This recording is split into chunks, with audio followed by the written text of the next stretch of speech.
first practice at the 2014 Northwest 200. Brilliant sunshine, perfectly dry racetrack. Supersport 600s, the first bikes away in this session. 34 you're looking at there. Alistair Seeley looking to add to his tally of 10 wins around this circuit.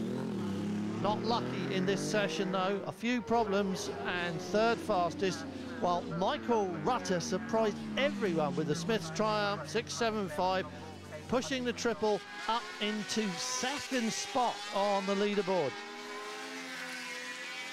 Not everyone had a fault this afternoon at the Northwest.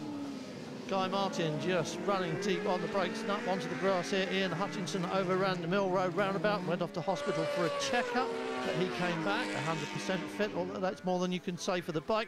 And what about this? Local fans delighted to see that William Dunlop on his new Taiko Suzuki was the quickest man on a 600 around the circuit this afternoon for provisional pole position.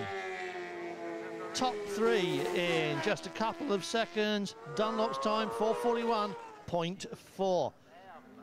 And then it's time for the superbikes. The big machines are out. Guy Martin still looking for a big bike win around here. Seeley and McGuinness have shared those over the past few years, but John McGuinness is injured, so maybe this is going to be Guy Martin's time. Seeley, of course, looking to add another big bike win to his portfolio. Second fastest, just ahead of Guy Martin. But here's a surprise. Who was in provisional pole position at the end of the first 45 minutes on the 9-mile triangle around the northwest coast?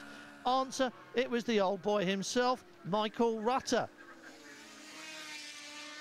1.6 seconds faster than anybody else. Surprise? Yes, but maybe we shouldn't be. He could leave this racetrack this weekend with more wins than anybody else, even Robert Dunlop.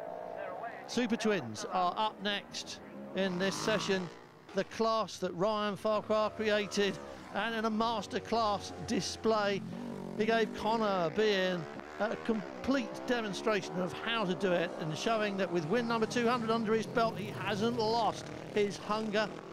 And while those two went round in formation, it was a KMR clean sweep. Keith Amor topped the timesheets to make it a 1-2-3 for the orange Kawasaki's. In a field of 26 bikes, there are just 5 Suzukis here, and the rest of them all wearing the Kawasaki badge, but you'd have to say that the winner on Saturday ought to come from that top 3. Last on track are the super stock machines. Again, this is a class dominated by names who didn't get anywhere near the top 10. Stevie Thompson was the third quickest qualifier. Jamie Hamilton was one of several who had problems in this session, and we ended up with a top 10 that didn't include John McGuinness, Bruce Anstey or Michael Dunlop, but it did include Michael Rutter. Once again, second fastest, and riding it like he was on his first ever visit to the Northwest and looking for that elusive first win.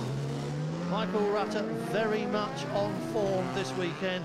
But what about this? What a surprise. Second visit to the Northwest 200 for Austria's Horst Seiger. First time he's seen it in the dry, and he went straight to the top of the timesheets.